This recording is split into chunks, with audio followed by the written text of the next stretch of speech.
My dear student, good morning. मैं राहुल त्रिपाठी, किसान inter college, प्रवक्ता इतिहास।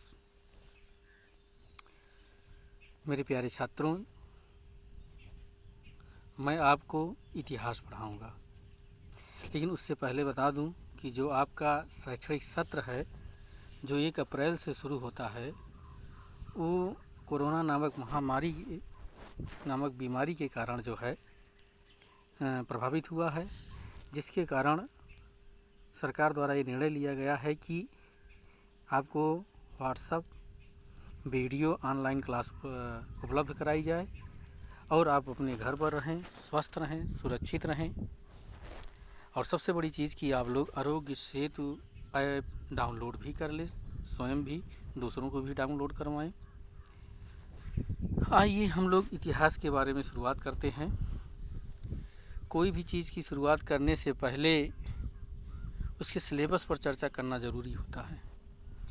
यहाँ पर हम आपको दिखा रहे हैं कि जो ये पुस्तक आपकी दिखाई पड़ रही है, कक्षा 12 के लिए है। आज की क्लास कक्षा 12 के लिए क्लास है। ये इतिहास की पाठ्य पुस्तक है, NCERT है, जिसका हम लोग अध्ययन करेंगे। ये भारतीय इतिहास के नाम से है। इसमें इसे 3 भागों में बांटा गया है। भारतीय इतिहास को भाग 1, भाग 2, भाग 3। आज हम भाग 1 के बारे में चर्चा करेंगे, क्योंकि वीडियो लंबा ना होने पाए, छोटा रहेगा तो आपकी समझ में आएगा।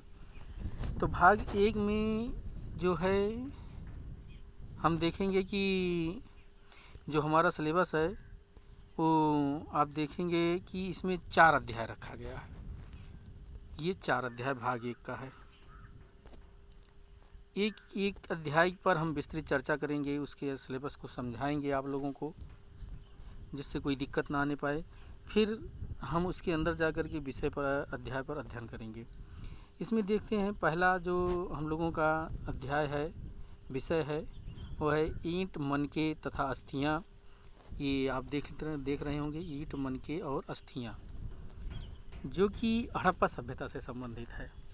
बच्चों, मैं यहाँ आपको बता दूं कि अब ईंट हो या मनके हों या अस्थियाँ हों, ये तीनों पुरातात्विक स्रोत हैं। इसका कारण ये है कि जो हमारी हड़प्पा सभ्यता है उसके बारे में जो जानकारी का जो स्रोत है हमारे पास उपलब्ध, तो दोनों हैं, साहित्यिक और पुरातात्विक दोनों स्रोत उपलब्ध हैं, लेकिन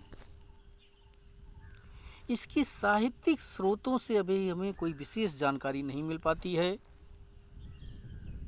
जो कुछ भी जानकारी मिल पाती है वो पुरातात्विक स्रोतों से ही प्राप्त होती है, क्योंकि अभी सिंधु घाटी की सभ्यता की लिपि को पढ़ा नहीं जा सका है। इसीलिए इसको आदि ऐतिहासिक काल भी कहा जाता है।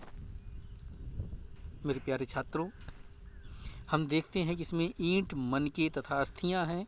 ये तीनों पुरातात्विक स्रोत हैं और इन्हीं तीनों पुरातात्विक स्रोतों के आधार पर ही हम इस अध्याय का अध्ययन करेंगे। देखेंगे कि इसकी सामाजिक, राजनीतिक, आर्थिक, सांस्कृतिक व्यवस्था किस प्रकार थी, इसका हम अध्ययन करेंगे। आपको बताएंगे, जब हम लोग अध्ययन करेंगे देखेंगे हड़प्पा सभ्यता का कार्यकाल क्या है, सारी चीज़ों पर उसी समय हम लोग अध्ययन करेंगे। दूसरा विषय है हमारा राजा, किसान और नगर। हम इसमें ये देखते हैं कि इसका कार्यकाल है 600 ईसा पूर्व से 600 ईस्वी। ये आरंभिक राज्य और अर्थव्यवस्था से संबंधित है, जैसा कि इंगित भी किया गया है। मेरे प्यारे छात्रों, आपको बताना चाहूँगा कि हड़प्पा सभ्यता और 600 ईसा पूर्व के बीच एक और कार्यकाल आता है, लेकिन उसका वर्णन इसमें नहीं किया गया है, जिसे हम वैदिक काल कहते हैं, जो 1500 ईसा पूर्व से चालू होता है, 600 ईसा पूर्व तक आता है। यहाँ की शुरुआत जो हो रही है 600 ईसा पूर्व से हो रही, ये वही काल है जब भारतीय इतिहास में आप देखेंगे कि द्वितीय क्रांति होगी, जिसमें जो है लोहे का प्रयोग किया जाएगा। और उस समय हमारी अर्थव्यवस्था का जो स्रोत है, देखिए जो इस समय की अर्थव्यवस्था है वो कृषि आधारित अर्थव्यवस्था है। इसमें किसान केंद्र में है, इसीलिए किसान को जो है सिलेबस में इंगित किया गया है। किसान ही कर देता है, किसान ही लोगों के लिए, नगरों में रहने वाले लोगों के लिए भोजन की व्यवस्था करता है। जैसे आज नगर की हम कल्पना करते हैं, इस तरह का नगर नहीं।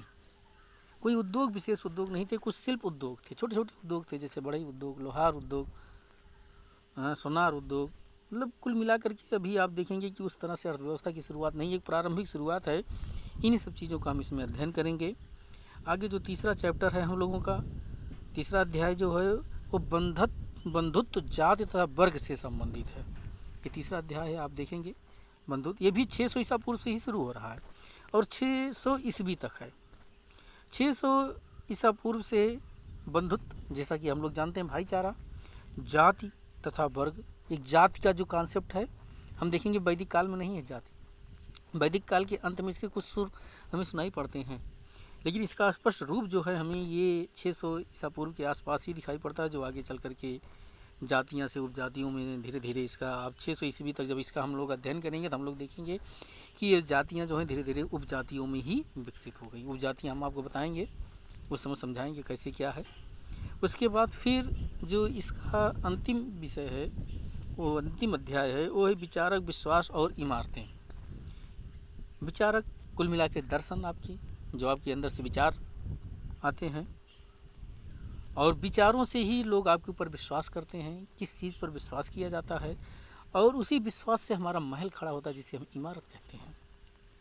इसे सांस्कृतिक विकास भी कहते हैं। इसको भी हम देखेंगे 600 ईसा पूर्व से लेकर के 600 ईस्वी तक आप देखेंगे बहुत सारे दर्शन, जैन धर्म, बौद्ध धर्म, सब इसी बीच में जो है प्रफुल्लित हुआ। बहुत सारे दर्शनों का विकास हुआ, बहुत सारे विचारक आए जो समाज में क्रांति लेकर के आए और समाज आगे बढ़ा, हमारी अर्थव्यवस्था आगे बढ़ी। इन सब चीज़ों का हम अध्ययन करेंगे। चूँकि वीडियो बड़ा ना होने पाए इसलिए मैं छोटा वीडियो पहला दे रहा हूँ। इसके बाद हम पहले चैप्टर पर आएंगे, पहले अध्याय पर, ईंट, मनके तथा अस्थियाँ। उससे पहले हम कुछ शब्दावली भी आप लोगों को स्पष्ट करवाएंगे। इतिहास क्या है इसको भी हम बताएंगे, बहुत सारी चीज़ों को बताएंगे आप लोगों को। धन्यवाद।